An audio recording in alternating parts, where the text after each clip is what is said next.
speak as well to issue ya the new regime. Na pia nyinyi mtatoa maoni. Ile nyinyi mnaona ita affect. Has it already affected how you're operating? And do you see things being even worse for your industry? Okay. Wewe.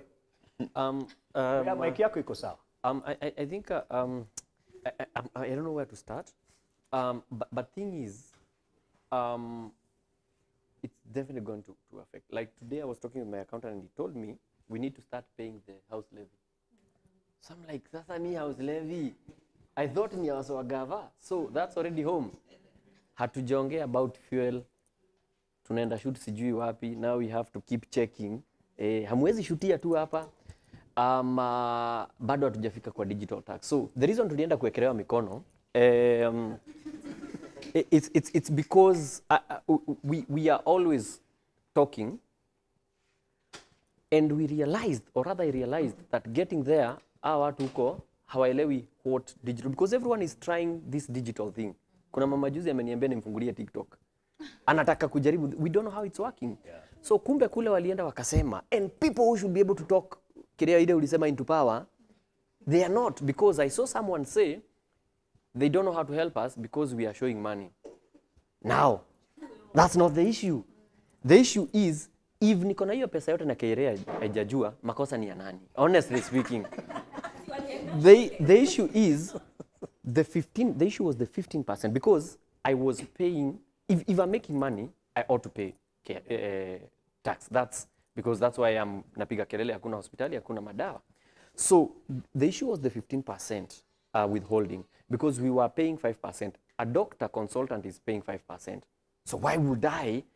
And it was not even for me, and especially for people who by the virtue of how companies work. Like for example, Safaricom rarely would pay me directly. They're like, hey, pata kampuni for ABCD, so that it's an entity to an entity. So that way we are paying taxes. So mimi hata hiyo nikilipwa niende juu sijui mahali nitapeleka pesa ninunue gari, shida iko wapi? You get my point? So I was coming from a point of 15% is too much. Who informed this? So we talked with KJ because it was going to the floor of the house, so that they waeleweshe, because people are just thinking, tulipe, kama unalipa walipa, but 15% is too much, considering other consultants they are paying 5%. Now this is where it gets tricky. There's someone bado hana, they are not lucky enough to have brands on board. Wanategemea YouTube. So that's again another completely different discussion, because YouTube isha nyonya yao. Asante, I think 30, 45%, na bado wanaendelea. Gava ikakuja ikanyorosha 1%, whatever. So at the end of the day, what am I left with? So it's going to be very expensive to produce. Consequently, those younger guys, when you as you start, unachukua ile pesa client anasema, you don't have the nini of rate card. Unapeana rate card, wanacheka, wanasema tuko na hii 5,000. Utachukua, uchukue. So it will get to a point where ukipatiwa 5K yezi kusaidia, and that's where you should be able to start, so that to get sasa, tunaongea juu ya 15%. Thirdly, who is a content creator? And that's where I was struggling, because a doctor who is having a zahanati somewhere, they are doing content about how to, let's say for example, anafanya dental, how to take care of your teeth. They are doing content. However, their money is not coming from Instagram directly. Somehow it's coming from that zahanati. So they are doing everything in terms of taxing that zahanati. So will they also pay another tax here? So my point is, can we first of all make platforms? Can we make institutions? Can we structures? Because that's what we don't. The other time we were talking with guys for Konza. There is a whole thing coming up about digital, creative, whatever. Huko. Hakuna mtu anajua, so they are like, can we talk to you? Who is a digital? Do I go to that doctor? Nimwambia tunaitwa Konza. Do I come to Butita? Like, you get, so I was starting from a point of, can we first of all take care of this? Instead of saying wanaonyesha pesa, man, we've done everything we can to be able to make that little money. Yeah. Then mzee anakuja anasema, unajua sasa mnajionyesha. It's working. So come and find out how is it working, and make it not work for only few individuals, but for a lot of people. Because as we said, in one campaign, hawezi fanya campaign peke yako. So let's say for a client, so you need a lot of people in different, unataka comedy, unataka nini. Hiyo ikienda kuna another client on the other side. So we'll never run. And also in terms of, because sorry, this is the last one, I promise. Because what we've done is kila mtu anajuaga area yake. There's people who are doing lifestyle, specialized, if I may. Wengine tunafanya comedy, wengine wanafanya. So there's always that product for you. There'll always be that. There's enough grass for all of us. So my point was, if we make it very possible and easy for others, because other things are not working.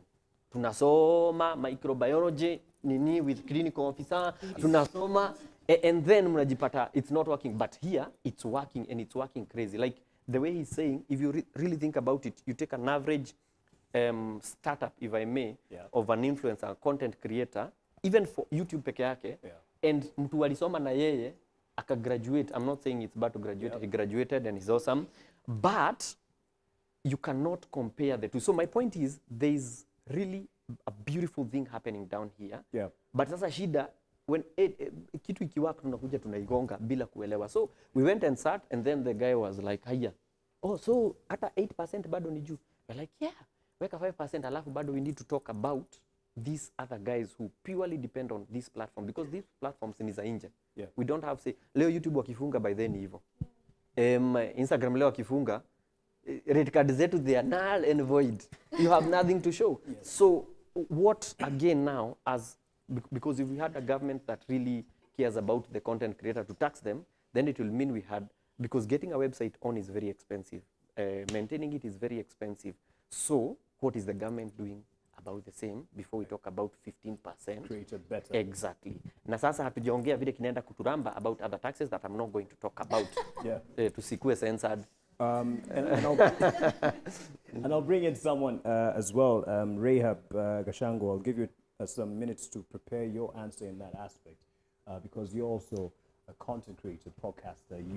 You create, and you'd want to make money out of the effort that you put in. And if you see this as bringing some bottlenecks to you growing in that space, but Butita, umekanika unataka kuongea sana juu story ya tax. Ni concentration. Toa maoni.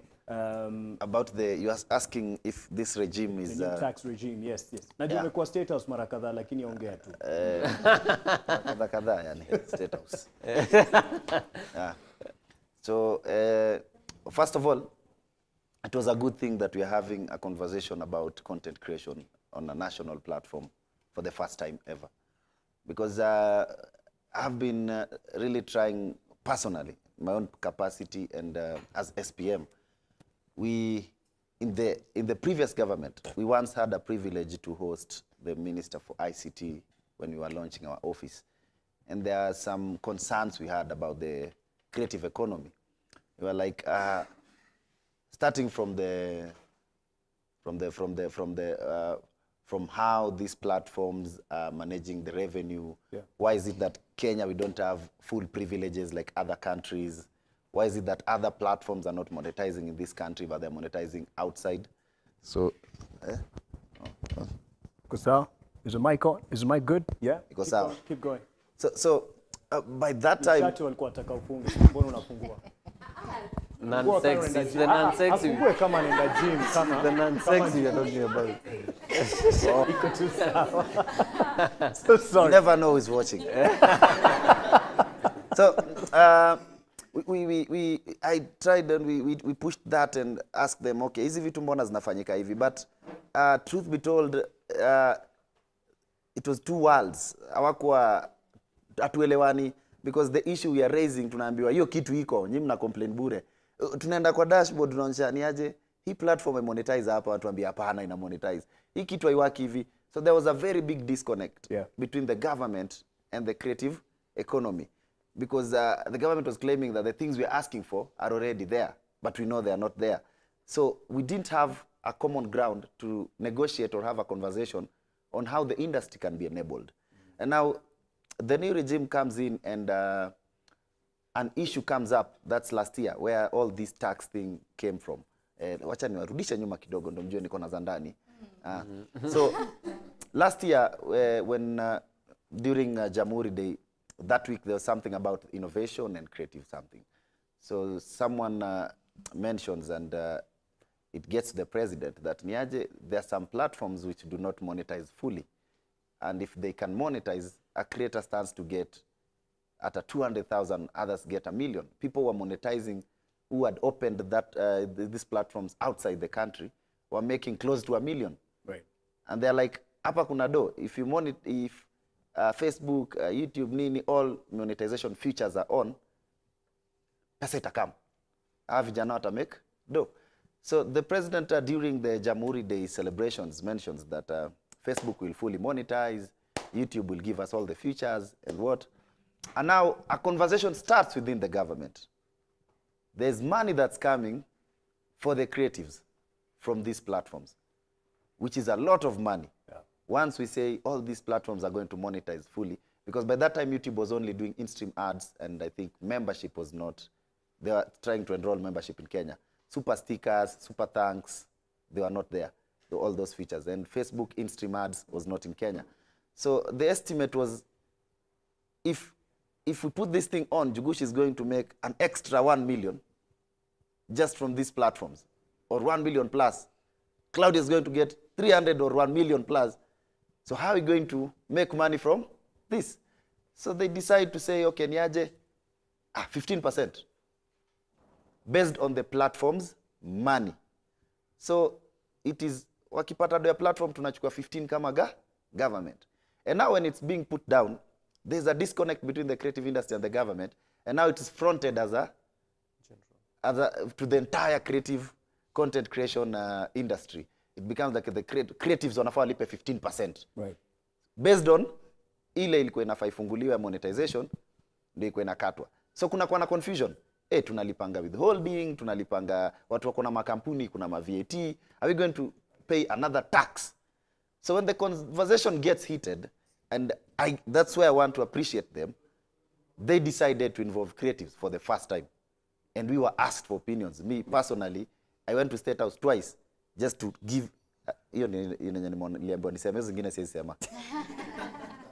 just to say, where do we think should be improved, and how does our industry really work? Do you think they're listening and they'll take your... Yes, because what? The list that we wrote, some of them have been attended to, others are yet to be attended to.